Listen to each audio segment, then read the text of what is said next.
Whitley,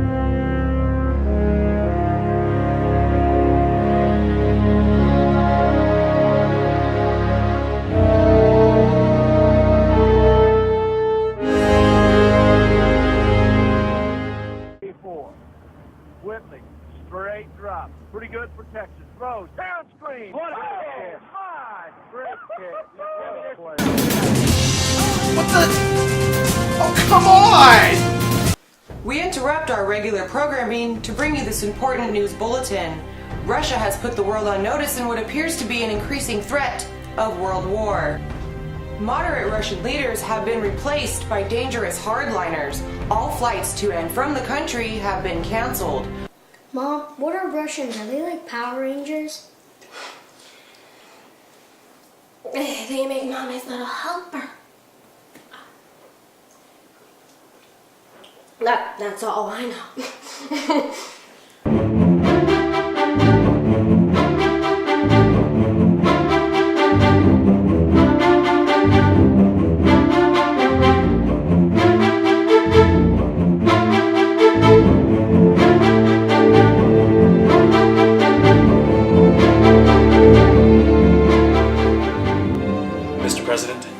This is Trevor Wilcox, Special Liaison.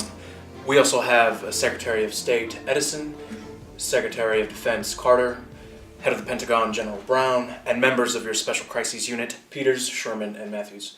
Thank you for assembling so quickly. The Vice President and I are in secure and separate locations. That's how serious we believe this crisis is. All attempts at communications with the Russians have been ignored. We have no choice at this stage but to assume the worst and prepare for Armageddon 3. I'm afraid this office hasn't seen cunning since President Ronald Reagan. We managed to locate two of his strategists, Cooksey and Cipriani. They're on their way now. Brief them and pick their brains. The Vice President and I will communicate only as absolutely necessary. Good luck. Sorry to pull you off the course like this, gentlemen. We have just a few questions. I promise you'll be back in time for the back nine. Must be some sort of new code. Mr. Cooksey, Mr. Cipriani, we have a crisis brewing with the Russian government. In fact, there are signs of a potential nuclear confrontation. Gentlemen, I must admit, I'm not a fan of Republican policy, but I have to concede that you two engineered a brilliant plan to end the last Cold War. Yep. Mr. Castro, open your doors. Perfect. I thought it was Mr. Gorbachev, tear down this wall. And I thought it was Mr. Castro, open those bay doors. Maybe it was, open the pod door, Hal. If I may, the Bay of Pigs and Castro were a little before your time in office, during the Kennedy administration, and Hal was the computer in 2001, A Space Odyssey. Hey, what year is this anyway? All right, can we get back to the matter at hand? Just how did you manage to get the Russians to back down and embrace a friendship with the West? The real expert, unfortunately, has passed away. It was President Reagan. He always made his own decisions when it came to Russia. Well, thank you for your honesty. At the risk of wasting any more of our precious time, I'd like to invite you both to have a nice day. It may be your last. Please tell me we have a plan B, or was that the extent of how we're going to deal with all of this? So I hear the strategists were of no help. I'd like to take this opportunity to remind everybody that I'm all alone in this bunker. I'm lonely and I'm bored. Someone there do something to make this end. Well, I say we make a move now. Even if it's the wrong move, we've got to show some backbone. You really think that's a good idea? The way I see it, I've got access to weapons of mass destruction. And for the first time in my career, I may finally get the chance to use them. On my authority. What do you think of that? I think the last thing we need now are any loose cannons.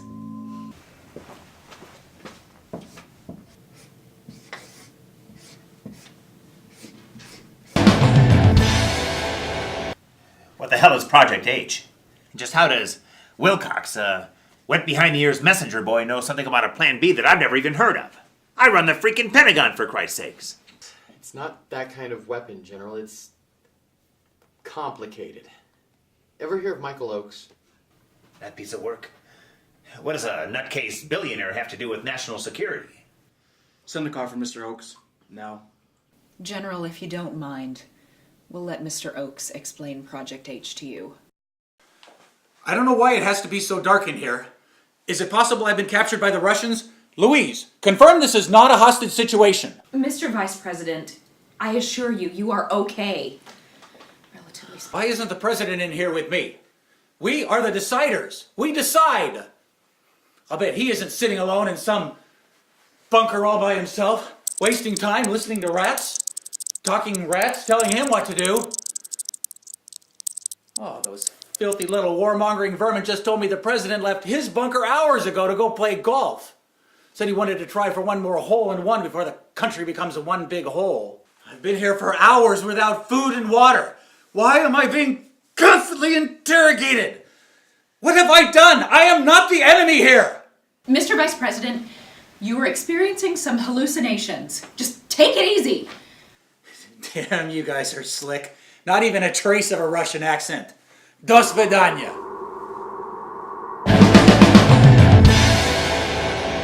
Thank you so much for coming in. If you would please address the rest of the cabinet. All right, Oaks. Tell me about this Project H. This better be good. H stands for heaven. As a physicist slash astronomer slash communications expert, I discovered a way to communicate with the dead. Albert Einstein. Showed me something new about the quantum theory of atomic motion. I sold that information to the government for $100 million. But they were more interested in how I obtained the information. So I told them. And soon they paid my asking price of $1 billion. Taxpayer money. I paid you $1 billion to hold seances. Isn't that brilliant? Oh, it's a little more 21st century than a seance. Trust me, the government got its money's worth. I'd personally show you, but I'm no longer allowed to use the technology. Otherwise, I'd forfeit the money and go to jail. It's part of my agreement. So what are we supposed to do? Call President Reagan? Exactly. We're going to go down this road with or without you. We'll contact the Project H team at Mount Weather and set up communications. Within hours, General. We should be talking to President Ronald Reagan. Thank you for using Project H, operating from Mount Weather. Please listen carefully, as our menu has recently changed. For friends and loved ones, please press 1. For celebrities, press 2. For past leaders, press 3. Your approximate wait time is 2 hours. In the meantime, please enjoy the music.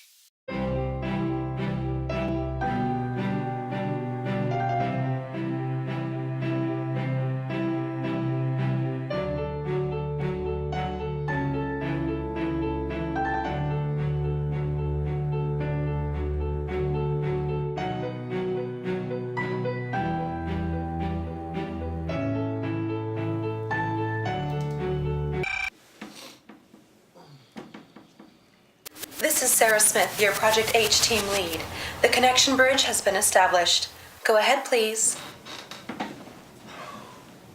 Mr. President?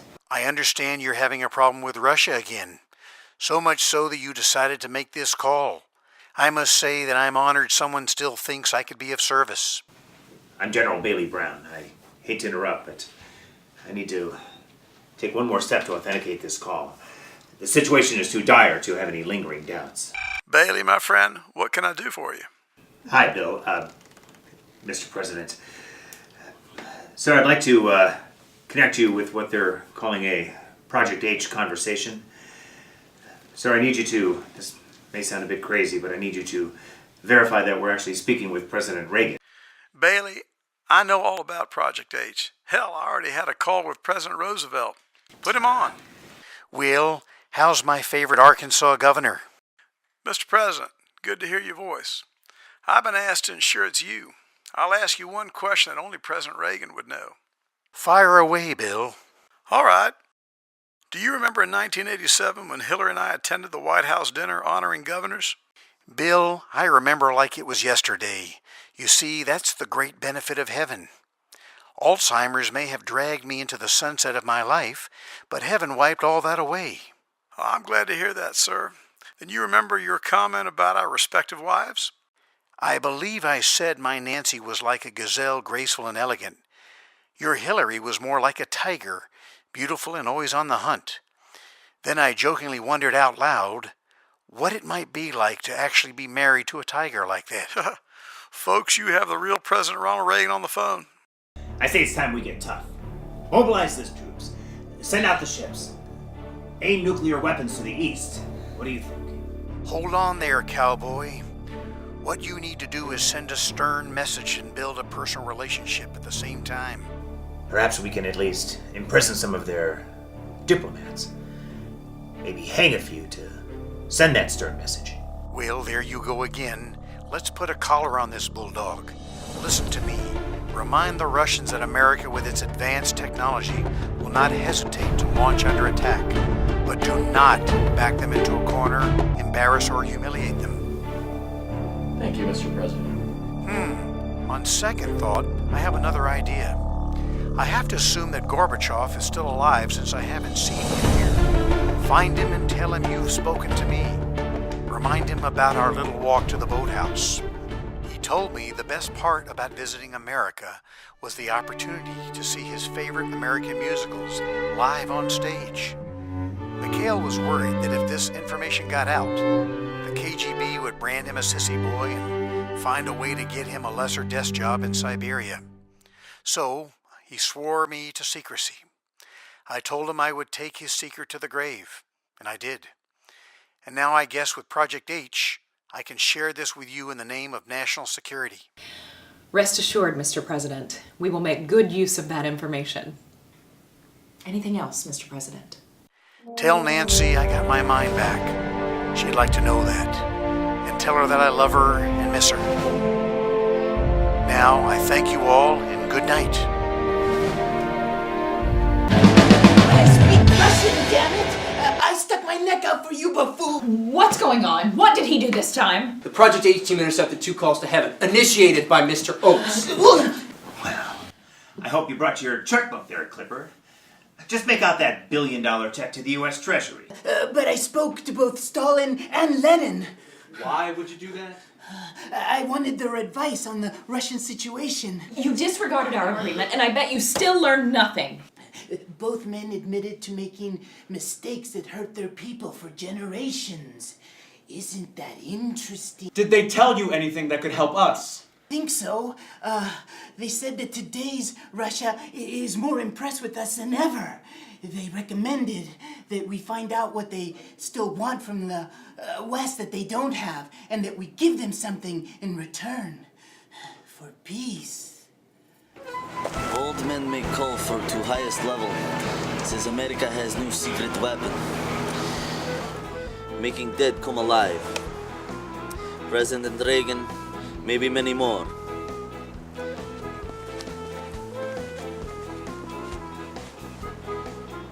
Crazy idea, huh? Not so crazy. You ever see movie Lord of Rings? They give the ghosts, the dead people, they make them come alive. Give them swords, they kill many. Maybe America has this weapon too. I believe in such things. Bah, you watch too many American movies. Yes. I do. I saw Star Wars. America has Star Wars. I saw Transformers. Giant killer cars. They likely have this weapon too. Very dangerous. Sergei, now is not the time for us to be foolish, yes? Besides, soon they bring us Moscow Disney. It's all part of the deal. Welcome, Mikhail Mouse! I may call. What a shame to be only lion for one day. And now we change back to Pussycat. The Russians have done another about-face less than 48 hours after their latest clampdown. Their message? A simple apology for the misunderstanding and that everything is back to normal. They stated that Russia's friendship with the West remains a top priority. The ghost of Ronald Reagan is alive and well. Lucky guess. Would you mind telling me why I had to rush down here? You're scaring me, Bailey. What's going on?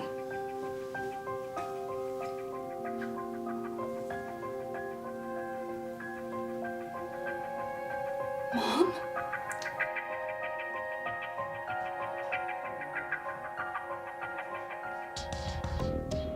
Where do I start? A few years after you passed away, I met my husband, Troy Gibbons. You would love him.